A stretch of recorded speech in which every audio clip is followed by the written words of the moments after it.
Hey guys, welcome back to my channel. I'm Yasha if you're new here, and today we're going to be talking about applying for radiology as an international or foreign medical graduate. Now, I get a lot of questions about this on my Twitter, on my Instagram, and unfortunately I'm not an international medical graduate, and I know that you all have struggles that are way more than I could ever help you with because I don't know them. So I enlisted help, and my friend George from the University of Arkansas Medical Center reached out and said, hey, I can help you get some information out to all of the people that need help. And I was like, you know what, I'm totally gonna take you up on it. So here he is. He has a ton of really great advice for all of you, and you can follow him on Twitter or on Instagram. He's super active, and I know he would be happy to answer any of your questions. So with that, I'm going to leave it to George. Take it away. Hi everyone, this is George Vilanilam. I'm a radiology resident and I matched in the 2018-2019 NRMP Residency Match. So a couple of IMGs have asked me to talk about the Radiology Residency Match as an international medical graduate. Many of you may not know me. I am an international medical graduate myself, and I have been directly mentoring medical students and international medical graduates for the past 3 years, and have also been observing match trends and experiences for about 6 years now. So before I even begin, here's a shout out and a thank you to Yasha Gupta, who invited me to make a video on this topic. I am more of a writer than a speaker, but thank you so much for this opportunity. I'd like to start by talking about the current scenario and trends over the past 5 years. So all the data I'm about to show is freely available on the National Resident Matching Program, the NRMP website, and its archives. So I've merely taken this data, this freely available data, and made graphical representations for the trends to be visible and for me to explain it better. So the first graph here, the x-axis depicts the last 5 years from 2016 until 2020, and the y-axis shows the position filled rate, that is of the filled positions of that particular specialty. So here, radiology, what is the proportion that is filled by a particular group? So blue represents the US medical seniors and graduates, orange represents the DO graduates and their seniors, the gray represents the US IMGs, and yellow represents non-US IMGs. So also, fun fact, a lot of misconception on what the definitions are on US IMGs and non-US IMGs. Those that are citizens of the United States who have attended an international medical school are US IMGs. Everyone else, regardless of whether you are a permanent resident or have a work permit or anything else, you are in the non-US IMG category. Remember that this does not usually affect your application itself, but is used by NRMP to generate reports and publish reports for comparison. In fact, last year, the ERAS, the Electronic Residency Application System, for the programs, the PDWS, the Program Directed Workstation, they made an update removing the citizenship data from the applications and replaced it with a question asking, are you authorized to work in the United States? So personally, I feel that is a much more appropriate question than asking them citizenship. So moving on. So coming back to the original graph itself, over the last 5 years, the proportion of IMGs, that is both the US IMGs and the non-US IMGs, getting into diagnostic radiology has been relatively constant. There was a small slump in the match rates around 2018-2019 cycle, in fact the same year that I matched, which seemed to pick up back to baseline around this year in the 2020 match. And additionally, if you were to compare it to a very typical IMG friendly specialty like internal medicine, just for example, this image might help. So for over 3,000 IMGs that match into internal medicine, about 100 match into diagnostic radiology, and less than 30 match into interventional radiology. So I just want to give you all these numbers before I started giving you tips on how to match, just to know the actual scenario of IMG match in radiology in the United States. Once again, all these numbers are freely available in the NRMP website and the archives, free to use. Here are 10 things I would like to quickly go over regarding the diagnostic radiology residency match for international medical graduates. First, is always a passion for radiology. Make that you have that passion for radiology, whether diagnostic or interventional, and this passion is always translated and reflected in the work you do, and it should reflect in your CV and personal statements. So this is one of the most important things. You should not be applying to a specialty that you have no interest in just because you feel it is what someone else is doing, or it is easier or more difficult, or any reason you may have. Second thing, probably one of the more important things, is USMLE STEP scores. So as an international medical graduate, many of us come from schools that the programs or selection committees may not be familiar with. So one way to stand out is, and historically this has been working, is with great board scores. Although STEP scores are not everything, and now with the new the Step 1 pass-fail decision, we are still uncertain how it's going to pan out. Traditionally, until 2022, having a score of about 240s in both is only going to help your application. The third most important thing in your application process is ECFMG certification.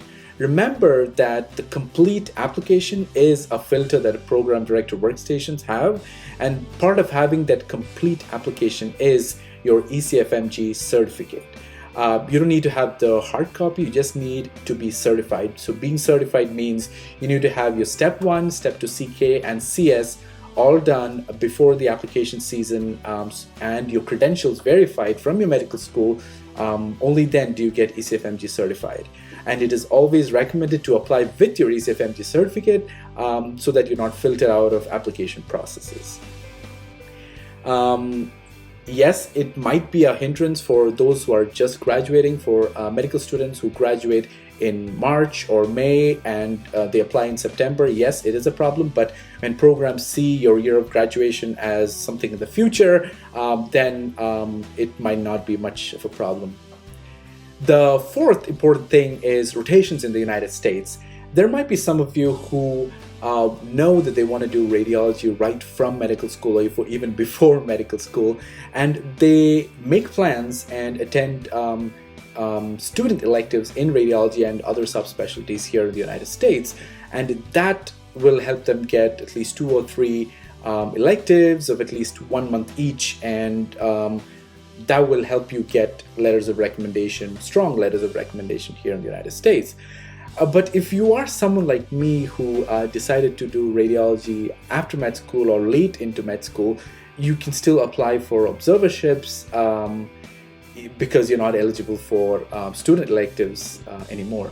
However, the problem is, aside from very few programs that formally take in observers, more observerships are obtained through emailing or contacting attendings in different programs and seeing if one of them would be a good fit for you, to precept to you, for you to learn from.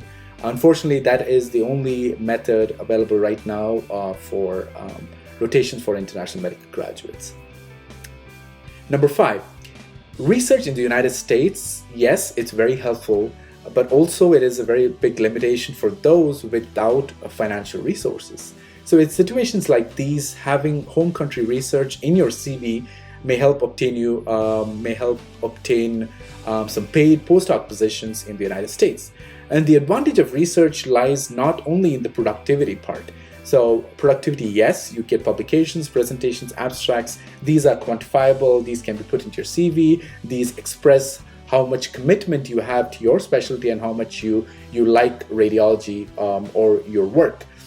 In addition to this, you also get mentors. You also get mentors who then transition to sponsors who will call for you, talk for you, or support you through letters of recommendation to programs.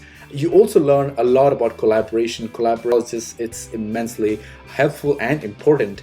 And another important thing that I've done, and I felt that it was very important, is for people who may not have done or able to find rotations in the United States, using your research, downtime in your research to try to do observerships within your program and utilize the most of your available resources, it might help a lot, and you might get an additional letter or 2 from some clinical experiences.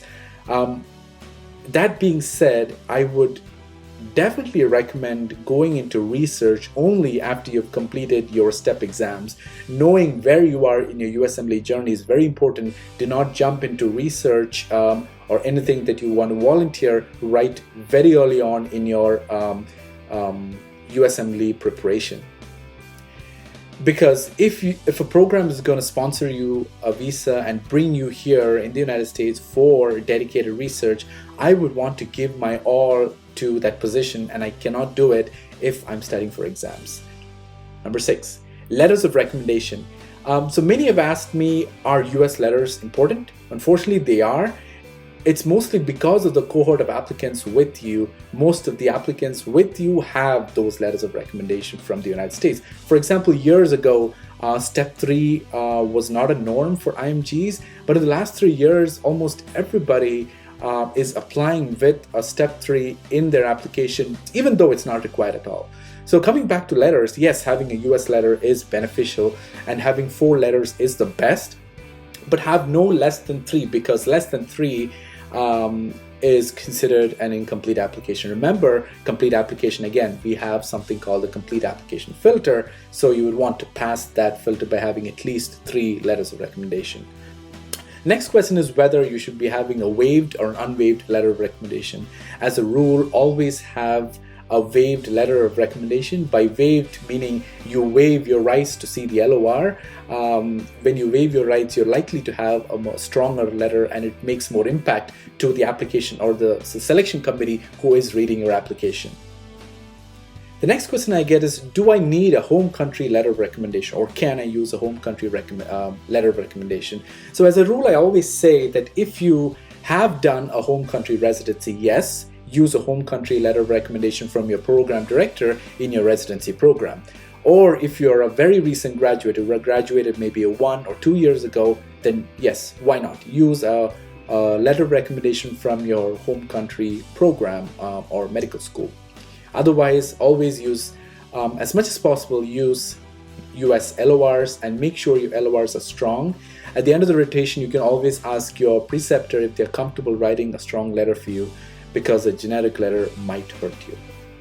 Number 7, the MSPE is a very underrated document. This is important because many IMGs do not take this document seriously, and it is something that programs would like to see you could wear in your class. Wear you. Yes, it is subjective. It is made by your medical school. Yes, it is subjective, but the program directors or program committees would like to see that too in your application. If you don't have it, then it might still not make a difference, but I would always recommend to strengthen your application, have an MSPE. Number 8, ERAS application, your ERAS CV. Every year I see so many mistakes in how the application is filled. Remember that the ERAS always releases a very valuable step-by-step information guide to fill in the application. Number 9, personal statement is a very important part of your application. Start thinking of your personal statement at least 6 months or at least 3 to 4 months earlier about topics or stories that have brought you where you are. See, nobody wants to know what you've done because all of that is already in your CV. They want to know through your personal statement what made you do the things that you've done and brought you here to apply to that particular program. And second, what is it about radiology that you enjoy? And third, what do you bring to the program? Very simple questions, and make that into a story, and it is a very important part of your application. And number 10, one of the last things, still one of the very important things, is program selection. And one of the main reasons why many do not match, and in fact it is talked about in the NRMP videos too, is ranking or applying to very few programs. So make sure you use the available resources. We have Frida, we have Doximity, we have program websites to read, and start making your own list of programs. On an average, an international medical graduate applies to about 100 or so programs and about 50 to 80 preliminary or transitional PGY1 programs too. So start making your own list about 3 to 4 months before the deadline itself. So if you have doubts, do not hesitate to contact the program and ask. Remember that if you are an applicant who needs visa, do not apply to programs that explicitly say that they won't sponsor. it might be an institutional rule, and they're not going to sponsor research just for one person. So if the program, or if the FRIDA database says ECFMG sponsors, or J1 or H1, yes, go for it. Otherwise, don't. So those were all the 10 things that I want to talk to you about regarding radiology residency application as an international medical graduate. In addition to this pathway, there are 2 other pathways that are beyond the scope of our discussion right now, but I just want to tell you a little bit about it. If you have a home country residency as an international medical graduate, you can apply for fellowships directly and apply for residency after a year or 2 of your fellowships. That will help you get board certified too. Alternatively, those who have done home country residency again, they can proceed for the alternate pathway, which is a whole different talk on its own. The details are available on the ABR website in detail. So that's about it. I have tried to maintain a balance of being concise and explaining into radiology residency. If you have any questions, do not hesitate to add me on Twitter or ask me any questions you may have. Thank you and good luck.